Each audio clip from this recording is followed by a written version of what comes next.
Greetings. In this video I will be demonstrating how to build progress monitoring plans, and in this first one we will be discussing the very standard format, which is, or the most simplest plan, which involves the use of the BIMAS standard form only. So what I am going to do is I am going to utilize the worksheet that I mentioned in my previous video. If you haven't had a chance to see that, please look above this particular video and you will see that.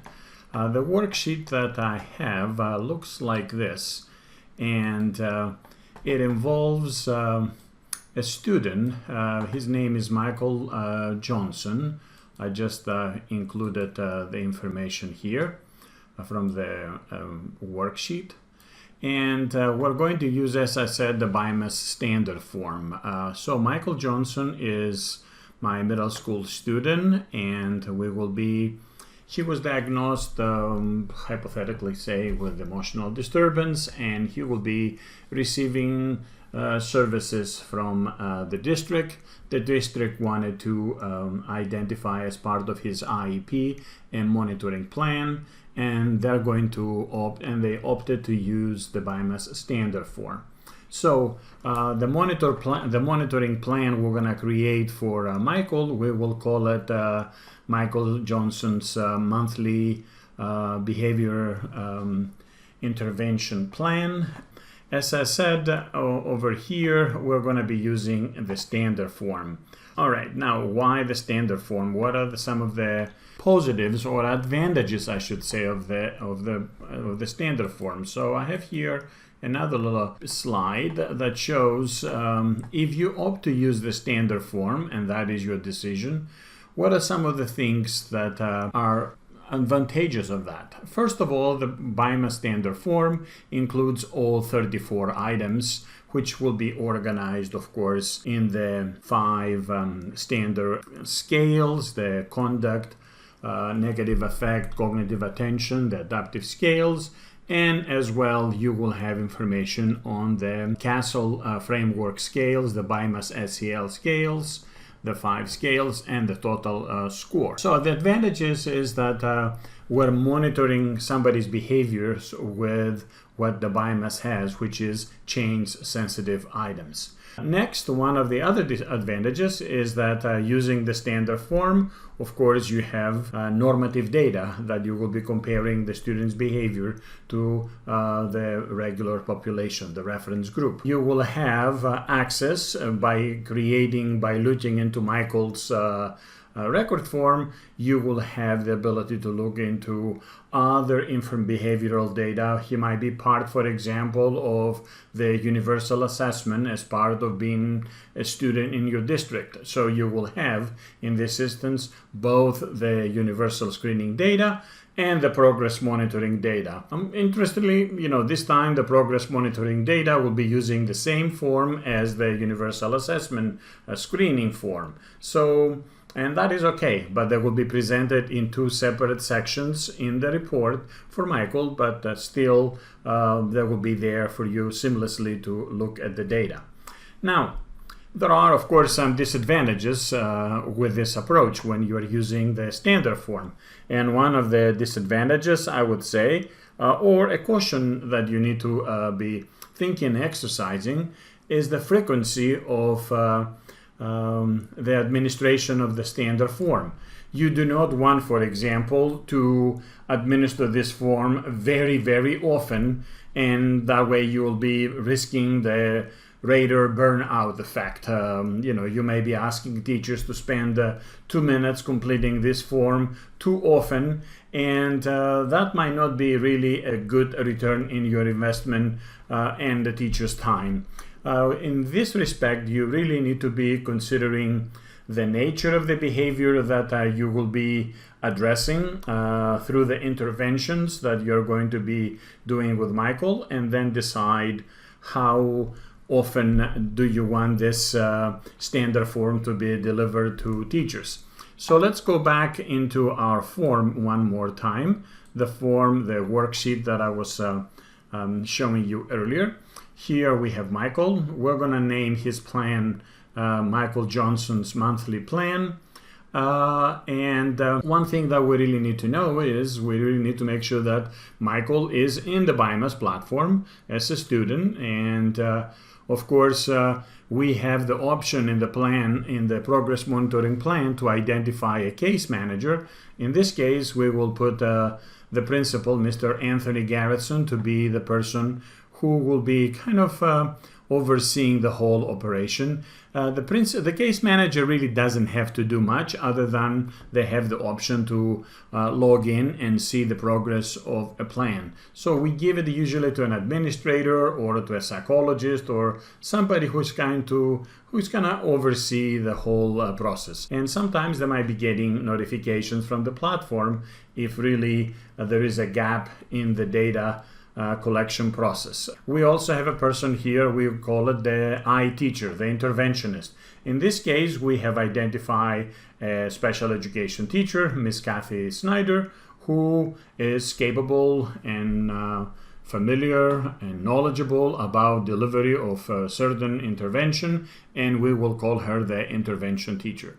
We decided already to have this plan, this monitoring and data collection on a monthly basis. And over here, in terms of the duration, we're going to start, let's say, November 2020, and we're going to end May of 2021. So this is a little mistake. All right, and we're going to use the BIMAS-2 Standard Form.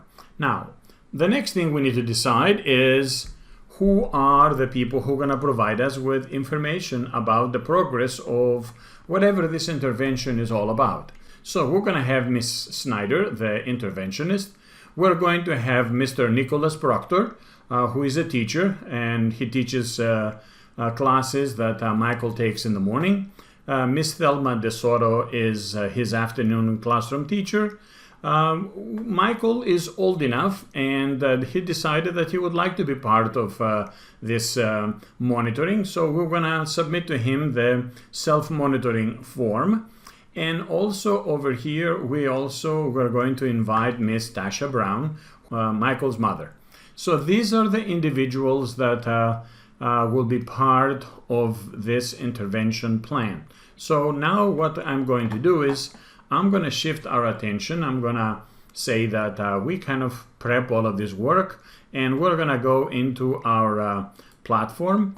And here on the platform, we have our account. We know that we need to see, for example, if Michael is a student in our system. So I'm going to click View All Students. And over here, I will see, let's see, Michael. Here is Michael Johnson. He's a 6th grader at Argos First Middle School. And we have an email for him, so he can be invited to participate in the behavioral plan. We also had Miss Kathy Snyder. Before I leave Michael, I better check and see if his parents are there, Miss Tasha Brown. So I open this account in here, and I see that Miss Tasha Brown is here, biological mother. I have her email. If for some reason I did not have this information, I can always press edit, and I can scroll down all the way to the very, very end, and I can see that she's here.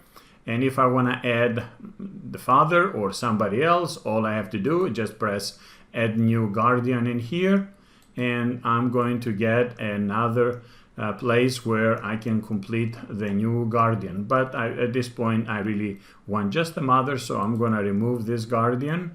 And because I pressed twice, I'm going to move this person from here as well. And I believe I just deleted Miss Tasha Brown, so accidentally. And so I'm going to add her again into, well, I don't really have to add her because I'm not going to press Save Changes. So everything will be perfectly fine if I leave it like this. So I checked on the mother, I checked on the student. Kathy Snyder, we said, was the staff member who was going to provide some of the services. So let's see if I can search for Miss Snyder. I am going to spell over here her name. There she is, Kathy Snyder. I have her email, and she is a teacher and narrator only at Argos First Elementary School. She hasn't registered yet, so what I'm going to do is I'm going to open her email, and then I'm gonna make sure that I send her a login so she can actually activate her account and be part of this business. So as you can see, having the worksheet really pays off, because it provides me with some guidance as to how to build this progress monitoring plan with a standard form. And this is typically something that you'll be following on any kind of a plan. So I'm going to go down here now where it says progress monitoring plan, and I'm going to see if I have any progress monitoring plans in my database. Nothing. Michael's plan is the first one that I'm going to create in my account. So what I'm going to do is I am going to actually create a monitoring plan, and now I am going to name. Of course, as you can see, now here is where the worksheet comes handy. The name of the monitoring plan, we call it Michael Johnson's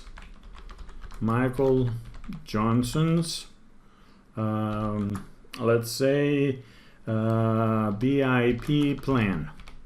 We'll call it Michael Johnson's 2020 to 2021 BIP plan.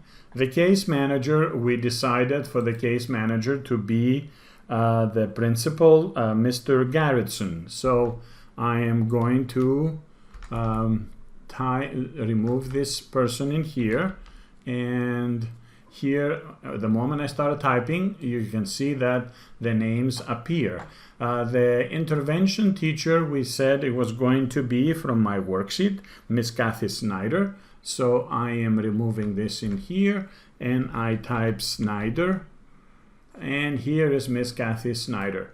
Would I like to put some notes in here? Sure. The IP team met and decided on a behavior and in a progress monitoring plan for Michael. And of course here I just you can put as many details as you can. If you have some changes later on in his plan, just put a couple of little notes in here and put let's say pretend that this was January now of 2021, and you want to have some notes. Michael is progressing well, and you can put some other notes here about Michael. Remember, these are all now part of Michael's academic record, so be aware of that. So monitoring plan, we're going to use the BIMAS standard. As you can see when I click, that's the only thing that I'm gonna get. Later on you will see how other plans can enter into the picture, but for now just stay with the BIMAS standard. And we're going to do this think monthly.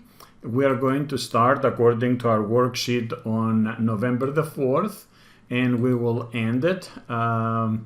Remember here, once the date is been marked, you cannot change it. So you can change edit the ending date, but not the starting date. So be careful as to, be thoughtful as to when you're going to start an intervention and monitoring that intervention.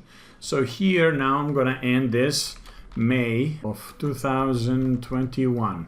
Let's see if that platform will accept that one. Here it is, May 30th, 2021.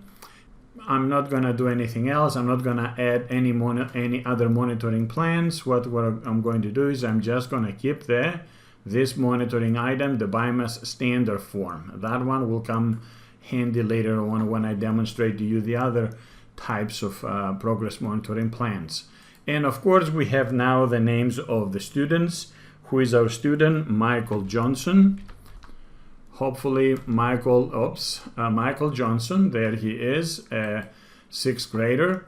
Do you want this student to perform self-assessments of the behavior plan? Yes, we would like to have his feedback. And now, do you want Miss Tasha Brown, the mother, to be part of it? And we said, yes, we want the mother. And also, we said we wanted 2 teachers, a morning instruction teacher and an afternoon teacher. So we had Mr. Proctor being the one teacher, and also we had, let's see, add another rater. And this time it was... I believe DeSoto and Thelma, there she is. So, and also Kathy Snyder, the interventionist. We would like to have her opinion too about how things are going. So as you can see, now I have built a plan that involves the student and 3 of these individuals who will be providing data for us. Now over here you see a button that says add another student. If this was not an individual progress monitoring plan, but involved a small group of students, you could add another student and repeat this process in here by identifying who are the raters that will be providing feedback for this second student. So right now I believe I have all of the information needed in order for me to save this particular plan. So I'm going to click Save Monitoring Plan. And when I do that, as you can see, automatically here very quickly, the progress monitoring plan has been created. And it's easy for me to find out is Michael Johnson's BIP plan. Mr. Garrison is the case manager, and Ms. Snyder is the interventionist. It's going to start from this date and for this other date. So if I'm the person creating this, maybe I was Miss Kathy Snyder who developed this, all I have to do is I can click on Michael's plan in here, and I can see exactly another little summary of what is really going on. So these are the people who have access to review the monitoring plans for the student. So here is the plan. It's a monthly plan that starts from this date, ends on this date.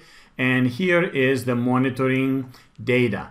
As you can see already, the platform, the BIMAS, has notified all of these individuals that ratings are due for Michael Johnson. So if I go, for example, to Mr. Nicholas Proctor, the classroom teacher, when he logs into the account, he will see under his progress monitoring students a tablet like this. All that he has to do is he will be pressing this little tablet, and the tablet will bring him now to the form, the BIMAS Standard Form. And you can see here the Mr. Proctor can actually perform the evaluation. Now, when these questions are exactly the same ones you see on the universal screening form, the standard form. The only difference is on the universal screening, you do not have the option, you're not given the option to provide comments on every single behavior, but you have a comment section on the very end of the screening process. Because screening needs to be quick, efficient, and you have about 25 of those to do probably in a classroom, so you just give some general comments. Here, however, we have a student who is already in a plan, and we want to make sure that we are actually marking all of this information. So we say share what they were thinking, appeared angry sometimes, had trouble paying attention quite often. If I follow directions, rarely, appeared very sleepy sometimes. And as you can see, I can actually make comments in here. Anyway, was impulsive. I can click in here, spoke clearly with others. Sometimes appeared depressed quite often, and engaged in risk-taking behaviors very often. Rarely expressed thoughts of hurting themselves. This is an item that if I endorse anything but never, whoever we set up as the recipient of that critical item report will be receiving an email notifying them that somebody was having concerns about the physical safety of this individual. So I will say never for now. I was prepared for class rarely and was absent from school sometimes. As you can see here, I have the options to save for later, submit, or submit and score the next student. In this case, if there was an interruption in my rating and I wanted to come back to Michael's record, I could have said save for later, but now I'm going to submit it because I don't have anything else. I'm done providing the information. Hopefully, if I had all of the responses to all the items, the platform will come back and will show, for example, to me as the psychologist or mental health person or the district person who has access to the platform, I can see that Mr. Proctor completed the ratings of Michael. Now I'm going to go a little bit farther from this process of setting up the progress monitoring plan, and I'm going to go a step farther and say, what if I want to see what the scoring was for this particular student? So all I have to do as a person who has access to Michael's record is I can click on Michael's record. It will open, and I can scroll down here. I can see that there are no universal screening data. It will come between these two lines in here in the future. But I also see the monitoring plans that we just created. Here it is. If I click on the results, here is a little summary of who has been part of all of this, who created, and so forth. Here I'm going to click on the results, and on the results, automatically it scores, and I can see here the results from Mr. Nicholas Proctor starting with this month and all of the scores that we have for our student Michael Johnson. As you can see, there are in the very high risk area, and of course I don't have any data for Miss Thelma DeSoto or for Kathy Snyder yet, or for Mr. Michael Johnson, or for Tasha Brown, the mother. But as I go down, I see there are some rater comparisons. Of course, I only have one rater, so I will not be able to do that. And I also see the negative effect, the cognitive attention, the social skills, the academic functioning. So you see that I have all of this information available for my student Michael Johnson. So that's how you create and that's how you review the materials for a progress monitoring plan that involved just a standard form.